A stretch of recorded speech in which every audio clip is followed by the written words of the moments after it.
Уважаемые коллеги, большая просьба по одному вопросу и не повторяться. Екінші микрофон. Саламатсызбы? Менин атым Махабат Тажибек, Тимиров Лайф каналынан, YouTube каналынан иликтөө жүргүзчү. Бир суроом бар. Рыскелди Мусаев сиздин кудаңыз болобу? Ушуга кыскача жооп берсеңиз, ооба же жок деп.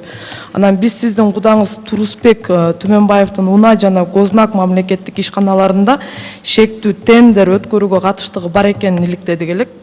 Бул иш боюнча иликтөөлөр болобу же сиз жөн эле аны жумуштан алып коюу менен чектелесизби? Эгер андай болсо, бул сиздин кудаңыз болгондугуна байланыштуубу? Рахмат, жакшы суроолорду бердиңиз. Көрдүңүзбү, аягына чыгарып коелу дегенин пайдасы ушу да. Ушул суроодон качып кетти, мен берет элем деп азыр жазып чыгат болчу. Рыскелди Мусаев менин кудам эмес, ал бир айылдашым байкен болот.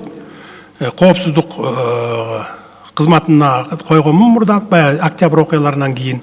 Бирок билесиздер, 3-4 ай болуп калды, 4-5 ай болуп калды, кызматтан алганмын. Алмаштырганмын. Азыр ал жерде Марат Иманкулов деген ошо киши.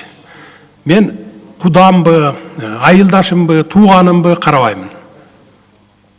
Анча-мынча кемчилик кетиресиң ишиңен, кызматтан алам, алмаштырам. Мага иштеп берген киши керек.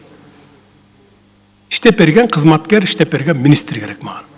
Түмөнбаев боюнча ал тендерге эч кандай аралаштыгы жок экен.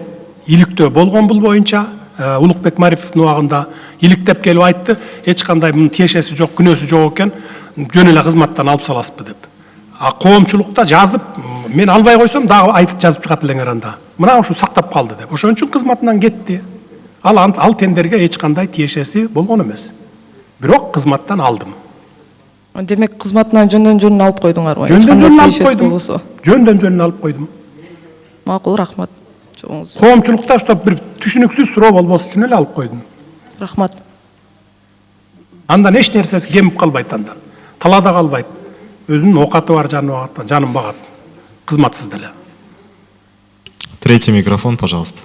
Пунна Матбаева, Международное информационное агентство «Франс Пресс». В свете последних событий в Афганистане, Садыр Нургажоевич, могли бы вы ответить, весь мир сейчас интересует вопрос, будет ли вновь размещена американская военная база в Кыргызстане, тем более, что на бывшей базе их Ганси сохранилась соответствующая инфраструктура? Бизде Россия Федерациясынын эле кантта базасы бар. Америкалык база менен 2014-жылы келишим жокко чыккан, алар чыгып кеткен. Бизге бир эле база жетет. Эки базаны киргизип алып, биз баягы эки державанын ортосунда мышык чычкан ойногубуз келбейт. Биринчи микрофон.